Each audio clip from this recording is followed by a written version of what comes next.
Petugas pemadam kebakaran dan warga berusaha memadamkan api yang membakar lapak kayu di Tangerang Minggu malam.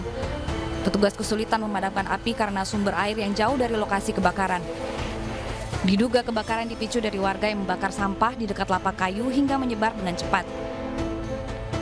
Agar senantiasa tidak membuang sampah sembarangan dan tidak membakar sampah sembarangan. Karena musim El Nino ini suhu udara sangat tinggi, kemudian polusi udara juga semakin meningkat, sehingga gesekan untuk terjadi kebakaran ini sangat mudah. Lokasi Kampung Mataram, Villa Bungalau. Untuk unit pemadam kebakaran, mohon bantuannya sekarang. Sementara itu di Pandeglang, Banten, 6 unit villa di objek wisata Pantai Sambolo hangus terbakar. Petugas pemadam kebakaran berupaya memadamkan api agar tidak semakin membesar dan merembet ke permukiman.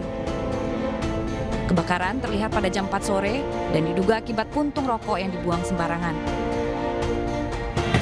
Oh gitu ya? Puntung rokok mungkin orang buang gitu, karena ini orang juga lalu lalang sini Pak. Dari situ kan ada banyak tamu Pak, dia mandi ke situ Pak. Emang sebelumnya ini tempat ini villa dikosong? Warga diimbau agar lebih berhati-hati saat mematikan sumber api, juga tidak membakar sampah sembarangan. Terlebih di musim kemarau, api bisa dengan cepat menyebar hingga sulit dipadamkan.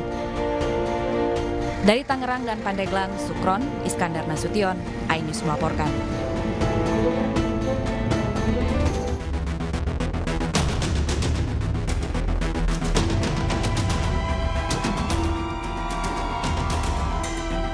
Yang berada di kawasan Halim, Mur, Senin dini hari. Kepulan asap nampak membumbung tinggi di atas kantor. Adanya kepulan asap tersebut membuat petugas Sudin Penanggulangan Kebakaran dan Penyelamatan Kota Jakarta Timur langsung melakukan proses pemadaman. Titik api yang berada di atas membuat petugas damkar ekstra berhati-hati dalam melakukan proses pemadaman. Belum diketahui pasti dari mana sumber api tersebut berasal. Pihak KCIC hingga kini belum memberikan keterangan terkait insiden kebakaran ini. Dari Jakarta, Rio Manik, iNews melaporkan.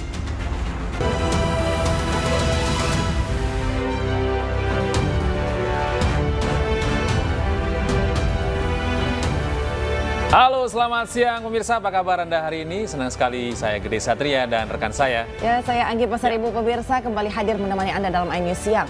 Selain 3 berita utama tadi, iNews Siang juga akan menyuguhkan beragam informasi penting lainnya. Kami awali iNews Siang hari ini dari Bangkalan, Madura, Jawa Timur pemirsa, kecelakaan karambol yang melibatkan 3 kendaraan roda 4. Ya, akibatnya 1 orang tewas di TKP dan 5 orang lainnya menderita luka-luka.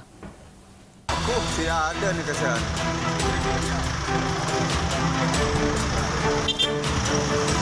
Terjadi kecelakaan di Jalan Raya Padurungan, Kecamatan Tanah Merah, Kabupaten Bangkalan yang melibatkan 2 mobil jenis minibus dan 1 mobil pick-up. Ketiga kendaraan pun mengalami kerusakan berat, bahkan para penumpang kendaraan harus dievakuasi dengan hati-hati karena terjepit badan mobil yang ringsek. Peristiwa ini berawal saat mobil minibus putih yang dikemudikan Zulhilmi dengan 4 orang penumpang warga Wonokromo, Surabaya melaju kencang menuju Sampang, Madura. Namun saat tiba di TKP, mobil tersebut oleng lalu terguling dan masuk ke jalur kanan. Diduga pengemudi sedang mengantuk dan mengalami microslip atau tertidur sesaat. Pada waktu bersamaan, dari arah timur di jalur kanan tersebut melaju mobil pick-up yang dikendarai Mahfud, warga Galis, Bangkalan, sehingga benturan keras pun terjadi antara kedua kendaraan. Sementara mobil Avanza yang dikemudikan Erianto asal Pamekasan di belakang mobil pick-up pun menghantam kendaraan di depannya tersebut. Akibat kejadian ini 1 orang tewas dan 5 korban menderita luka-luka, salah satunya merupakan seorang balita berusia 2 tahun. Korban akibat kejadian tersebut 5 luka-luka, 1 meninggal dunia. Di TKP ya? 1 meninggal dunia di TKP. Setelah berhasil dievakuasi, para korban dibawa ke RSUD Sarifah Ambamirato Ebu Bangkalan. Sementara ketiga kendaraan yang mengalami kerusakan berat berhasil dievakuasi petugas Satlantas Polres Bangkalan dengan menggunakan kendaraan derek. Kasus laka lantas karambol ini kini masih ditangani Satlantas Polres Bangkalan. Dari Bangkalan, Madura, Taufik Sahrawi, iNews melaporkan. Kecelakaan karambol terjadi di Bangkalan, Madura yang melibatkan 3 kendaraan roda 4. Akibatnya 1 orang tewas di TKP dan 5 orang lain menderita luka-luka.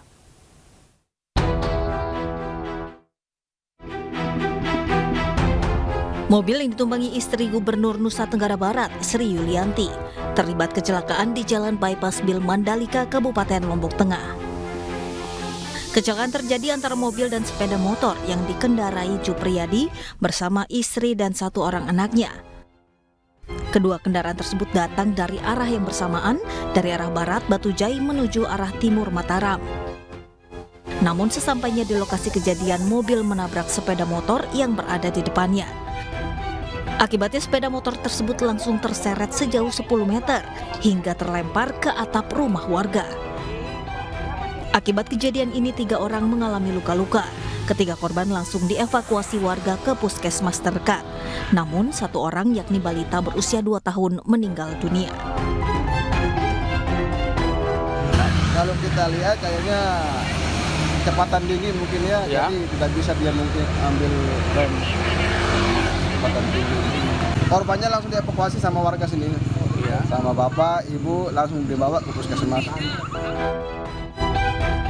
Mobil milik istri Gubernur NTB tersebut kini diamankan di Satlantas Polres Lombok Tengah dan polisi masih melakukan penyelidikan lebih lanjut terkait kasus ini.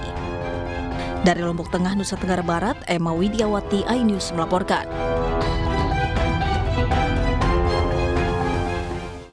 Dua pelaku curanmor dan 1 orang penada diringkus polisi di Kecamatan Curug, Kabupaten Tangerang, Banten. Pelaku beraksi saat pemilik motor terparkir tanpa pengawasan.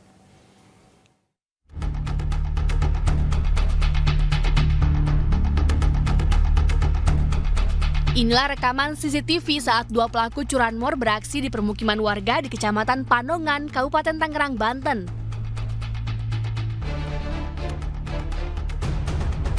Melihat sepeda motor parkir di teras rumah tanpa pengawasan, salah satu pelaku langsung beraksi mengambil motor korban.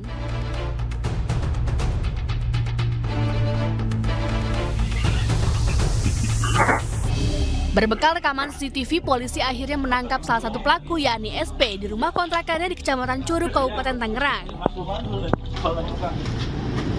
Dari tangan SP, unit reskrim Polsek Panongan menyita 1 unit sepeda motor yang digunakan untuk mencuri dan kunci letter T.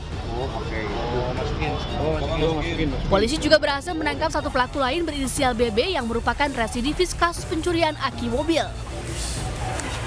Selain mengamankan kedua pelaku curanmor, polisi juga menangkap seorang penada. 3 orang tersangka pencurian dengan pemberatan, pencurian kendaraan bermotor.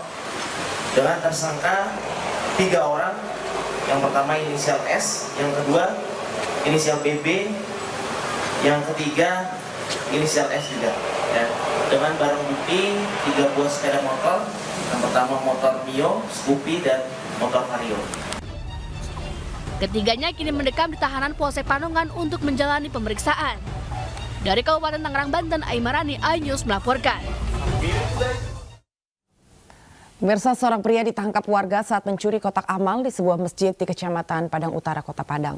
Pelaku diamankan oleh warga setelah aksinya mencuri terekam kamera CCTV masjid.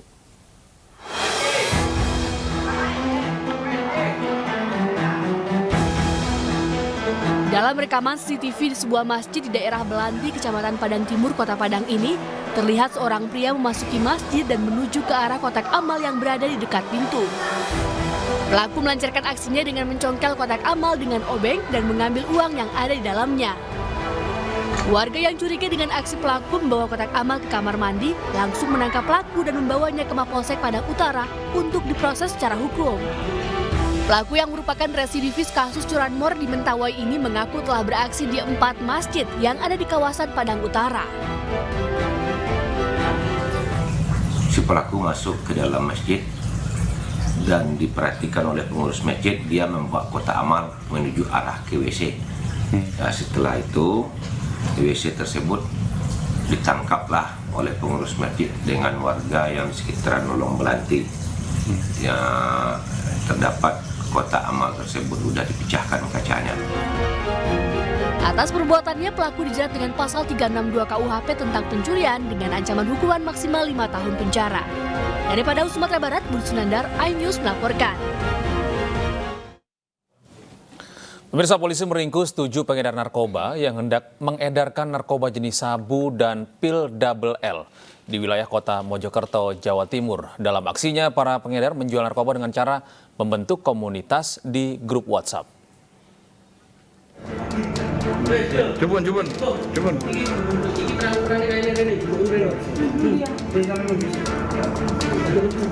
Seorang pengedar sabu-sabu ditangkap polisi saat akan melakukan transaksi di sebuah rumah makan di kawasan Kecamatan Sooko, Kabupaten Mojokerto. Pelaku tak berkutik saat ditangkap petugas. Saat digeledah, sabu-sabu disembunyikannya dari dalam saku pelaku. Penangkap polisi merupakan salah satu pelaku dari target operasi dalam rangka Operasi Tumpah Semeru 2023. Selama Operasi Tumpah Semeru, polisi berhasil menangkap 7 pengedar sabu-sabu dan pil double L. Tumpah Semeru 2023 berhasil mengungkap 7 kasus dengan 7 tersangka, semuanya laki-laki. Ya, dengan total barang bukti dari 7 tersangka ini 37,46 gram. Double L-nya 1.385 butir. Sementara itu, dalam mengedarkan narkoba, pelaku memiliki modus membuat grup WA untuk menerima pesanan narkoba. Selanjutnya, barang narkoba langsung diberikan kepada pemesan atau ditaruh di tempat tertentu yang telah disepakati. Rata yang kita amankan ini asal-muasalnya adalah dikenalkan, yaitu dikenalkan oleh teman-temannya kepada mereka, dan yang bersangkutan tidak kenal dengan di atas. Dari komunikasikan melalui HP, yang selanjutnya dari komunikasi itu nanti diadakan transaksi. Ketika sudah selesai transaksi, nanti barangnya atau sabunya ataupun double L-nya itu ditaruh secara random.